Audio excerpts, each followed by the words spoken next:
Yep. MAGfest stands for Music and Game Festival. First the music, and then the games. It probably goes without saying that the theme for MAGfest 12 was The Legend of Zelda.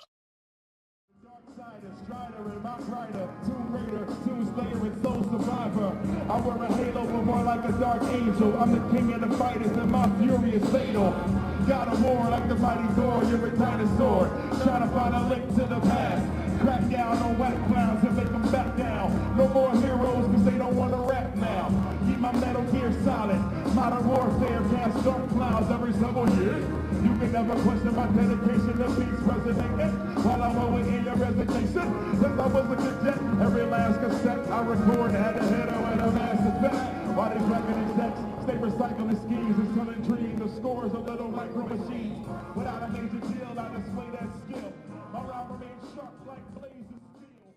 These years, I have chased you, and I have hunted you, and at last I have you cornered here, in front of this crowd, to meet your ultimate demise. You see, all this time you think you are so cool with your rock and roll music, and your late night partying down and all of this. But the coolest thing is science. Science is what built this marvelous mech that stands before you. I call it the ultimate Fritz von Schmeckelhammer Robo-Schmeck. Thank you, yes. Yes, it is very impressive.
Ready.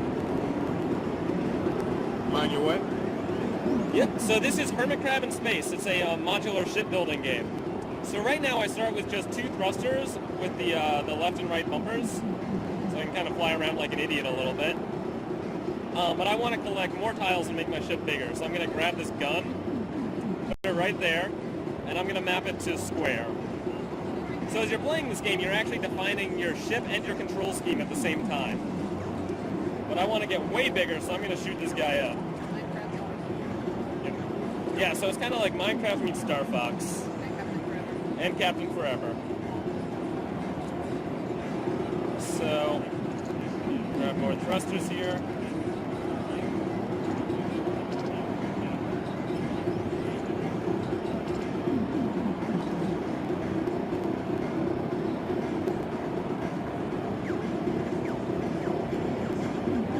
Take this guy down. Yeah, and you can jump here to talk to him. Alright, so the end of each sector, the enemy drops this green thing, and that's a warp drive. So my goal here is just to get home, and every warp drive is going to bring me 1 sector closer to home.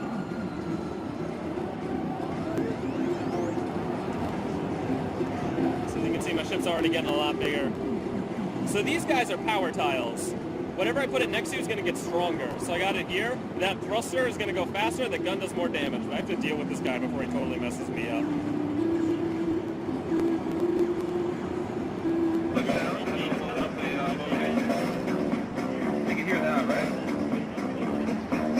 Take that, instead of saving a bunch of here, I'll copy that to another track.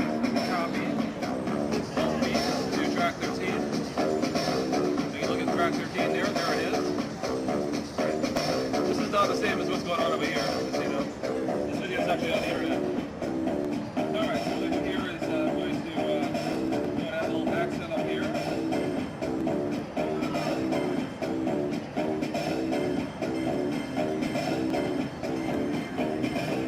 Alright, what we're going to do here is going to add some extras to it. So take that, go.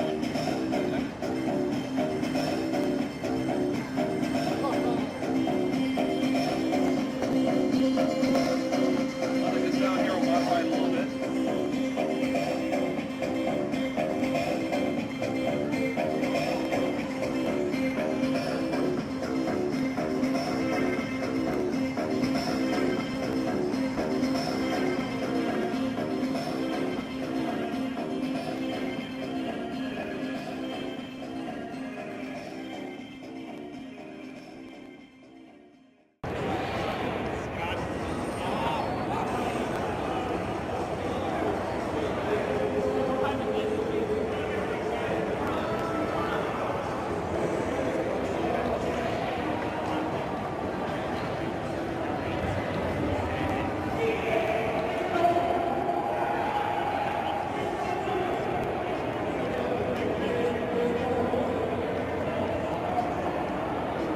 This is a 2D action RPG.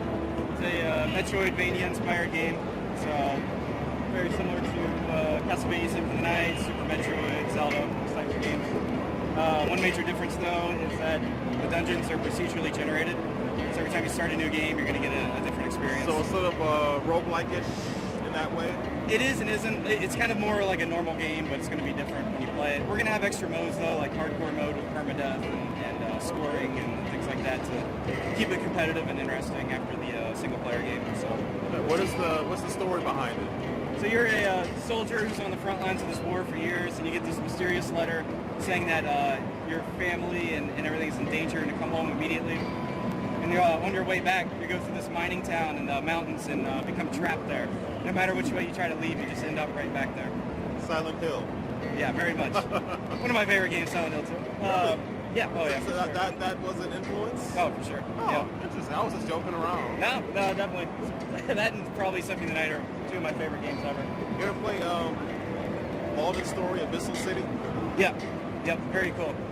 Yeah, I just grabbed that I on looked Steam. at it and kind of thought of that too. Yeah, very similar kind of deal, but yeah, we got the procedural generation, so it's a little bit different. And it's more of a more retro. Yeah.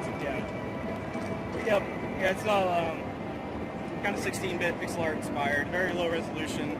Get that kind of like. It looks great though. Great SNES. animation. Yeah, thank you. But yeah, so you're kind of like trapped in this town. You have no other option other than to go into the mines and figure out what happened to the miners and why nobody can leave. And there's going to be 6 areas in the final game. And this is running on Windows. It's also going to be a Mac and Linux. We did get Steam greenlit, so we're going to be on Steam when it comes out in the summer. Nice.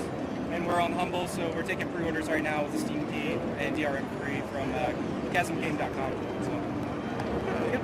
That's the whole spiel. If you have any questions, just let me know. Any thoughts about putting on other platforms as well? Yeah, we're looking into like consoles and all that. Obviously, PCs are primary just because we're in the game with Steam and all that. So. It's also kind of easier, I guess, to get it out there. Yeah. Well, I don't know. There's I not many never had a game roadblocks. on green lights. I don't know. But Yeah, it's tough, dude. Greenlight is very tough. But it's still more open than consoles, you know, to definitely. get it on there. So, but we're going to be talking to some publishers and see what we can do about getting it on everything we can. Probably self-publishing. Yeah, we can go that route too. It's crazy if you want to do multiple platforms and you go through certification testing. You know, it's just That's true. that's kind of where publishers are still good, is if you don't want to focus on just one platform.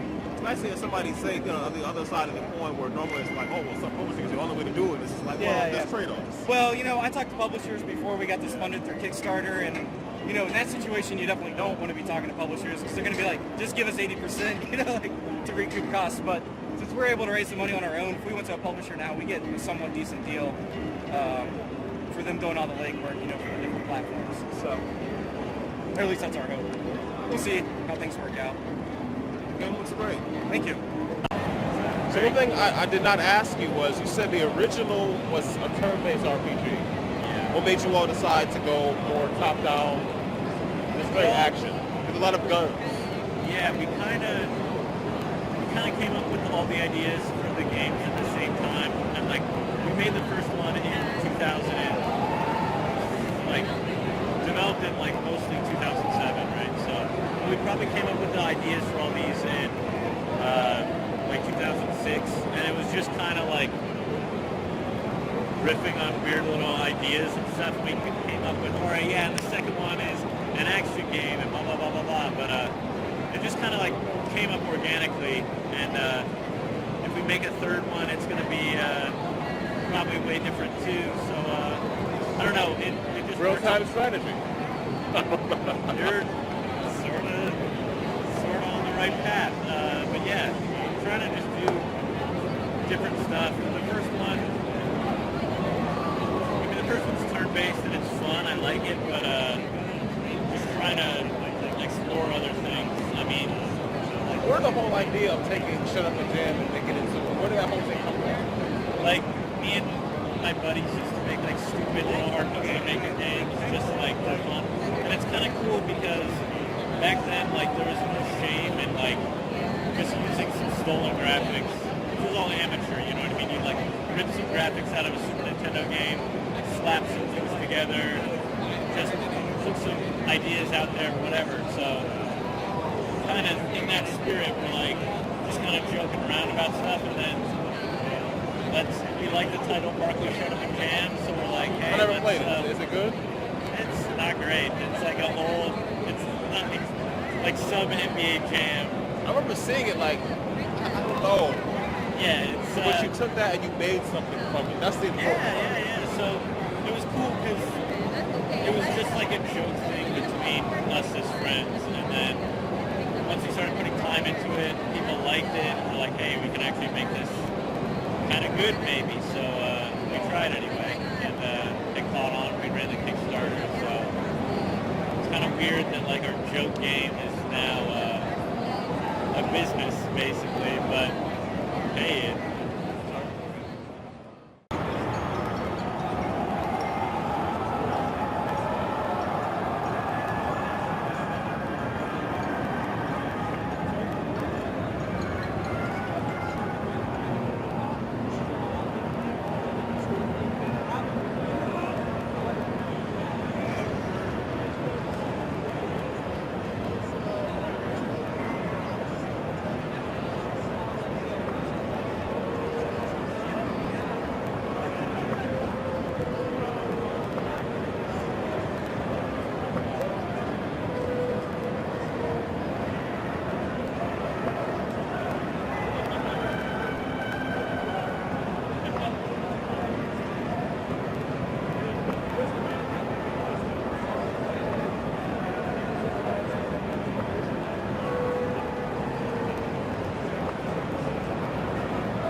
What is the object of Squaresville? It's a Metroidvania style game. It starts out kind of linear, then it opens up, and the paths start to branch out. There are a bunch of different power-ups you can get, and as you get the power-ups, it allows access to new areas.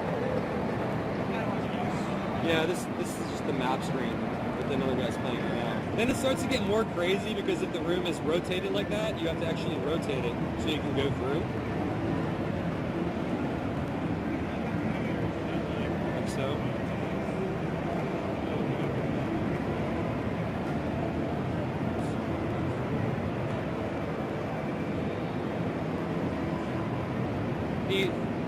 As it progresses, more areas open up where it's not so linear. It starts out a little bit linear just to give you a little feel for it.